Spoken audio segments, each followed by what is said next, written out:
Kita berjumpa kembali di hari Kamis 20 Januari 2022. Kiranya Bapak Ibu Saudara-saudara sekalian semakin lebih sehat, lebih semangat di dalam kita menjalani hidup hari ini. Mari kita berdoa sebelum kita membaca firman Tuhan. Ya Bapa di surga, hari ini kami datang kepadamu di hari Kamis ini.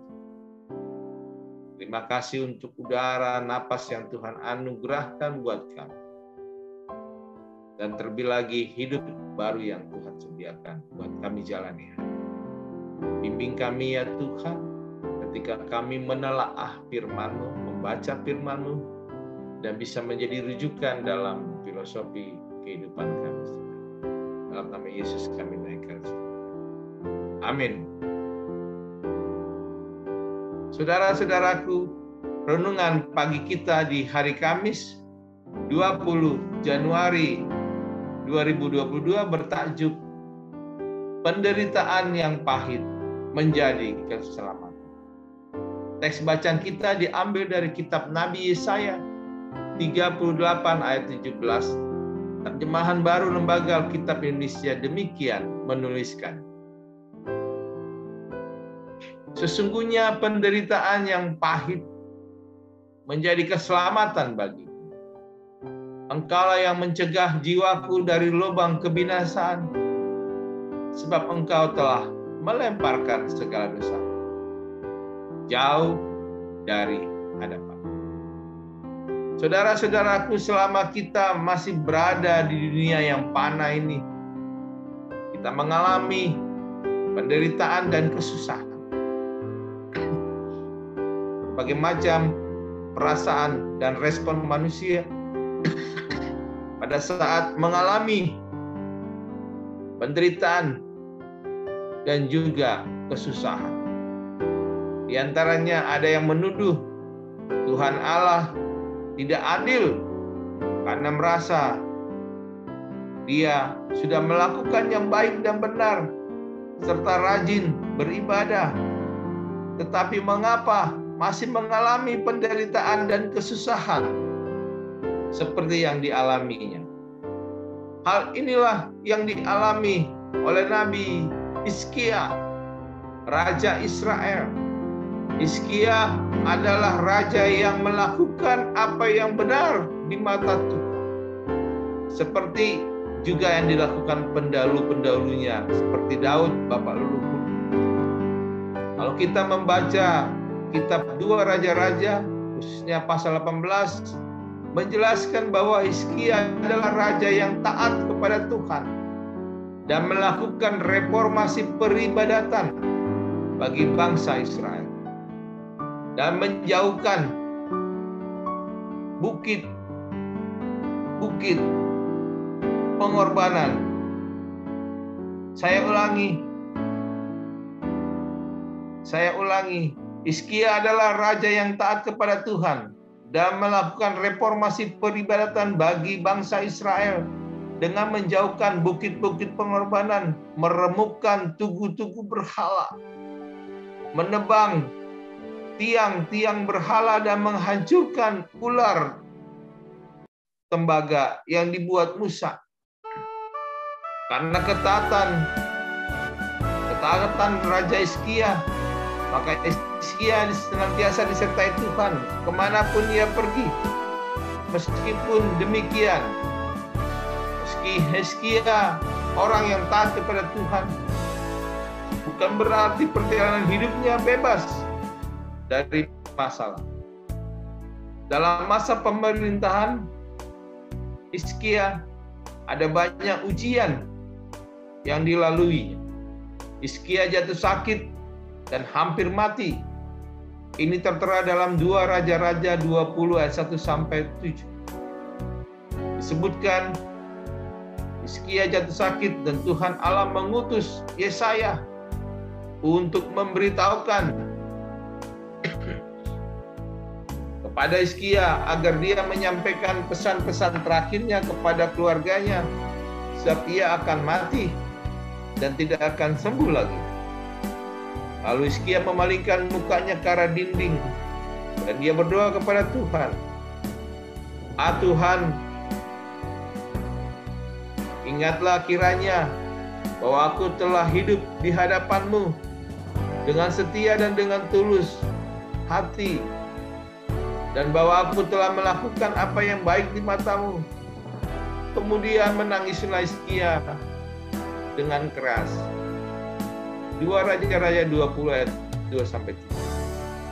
Tuhan Allah yang penuh kasih itu mendengar dan menjawab doa Hizkia, sehingga Hizkia disembuhkan dari sakitnya. Bahkan Tuhan Allah memperpanjang usianya 15 tahun lagi. Dan Tuhan akan melepaskan dia dan kotanya dari tangan Raja Asyur. Tuhan akan memagari kotanya, memagari kota itu, dan selanjutnya Hizkia sembuh dari sakit. Maka dia menuliskan kesaksian selama dia mengalami sakit, hingga Tuhan menyelamatkan dari derita. Teks renungan kita hari ini adalah karangan kesaksian Hizkia sesudah ia sakit dan sembuh dari penyakit. Dan teks hari ini mengajarkan bahwa penderitaan yang pahit membawa keselamatan. Disebutkan ayat 17, sesungguhnya penderitaan yang pahit menjadi keselamatan bagiku. Engkaulah yang mencegah jiwaku dari lubang kebinasaan, sebab Engkau telah melemparkan segala dosaku jauh dari hadapan. Saudara-saudara, meskipun Hizkia adalah seorang raja yang taat dan setia kepada Tuhan, namun ia tetap mengatakan bahwa dirinya adalah orang yang berdosa. Tuhan telah melemparkan segala dosanya, dan Hizkia mengatakan bahwa Tuhan telah mengubah penderitaannya menjadi keselamatan baginya.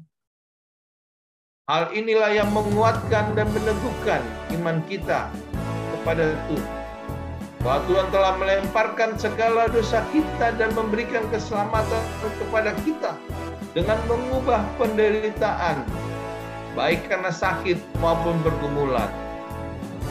Tuhan mengubah hal itu menjadi keselamatan bagi kita.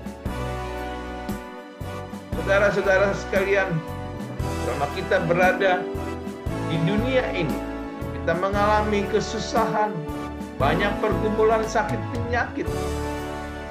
Kita merasa bahwa kita sudah dekat di ambang kematian. Namun hal itu membuat kita belajar dari Raja Hizkia, bahwa segala pergumulan yang berat, sakit yang dideritanya, dia mengambil sikap untuk menyerahkan penuh kepada Tuhan dan berdoa kepada Tuhan. Itu yang dilakukan oleh Hizkia, karena dia menyadari bahwa dia adalah manusia yang berdosa, dan dia memohon pengampunan atas dosa-dosanya kepada Tuhan. Hendaklah kita meneladani apa yang dilakukan Raja Hizkia dalam penderitaan kita, dalam sakit kita, bahkan dalam pergumulan kita.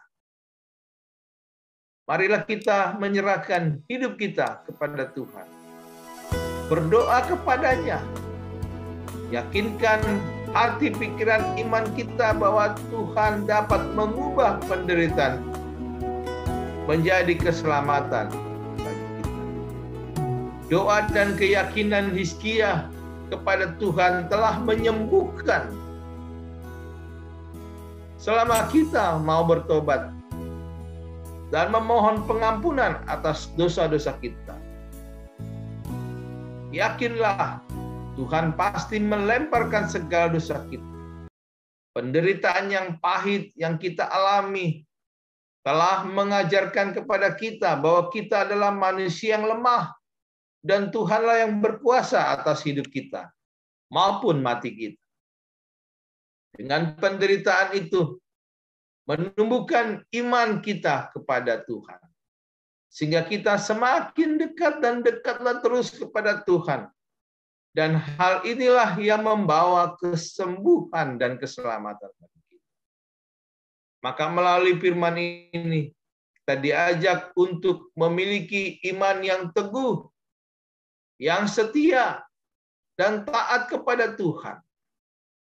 Teruslah berdoa dan yakin bahwa kita akan sembuh dan pasti sembuh karena Tuhan menyelamatkan. Selamat beraktivitas Bapak Ibu Saudara-saudara. Tuhan Yesus memberkati kita. Amin, kita berdoa. Kami bersyukur dan berterima kasih, ya Tuhan. Bimbinglah kami di dalam kami menjalani hidup hari ini. Dan biarlah nama Tuhan yang kami permuliakan. Dalam nama Yesus kami naikkan syukur kami. Amin. Aku hidup karena kasih-Mu. Aku hidup karena kemurahan-Mu. Tak ada yang dapat aku banggakan selain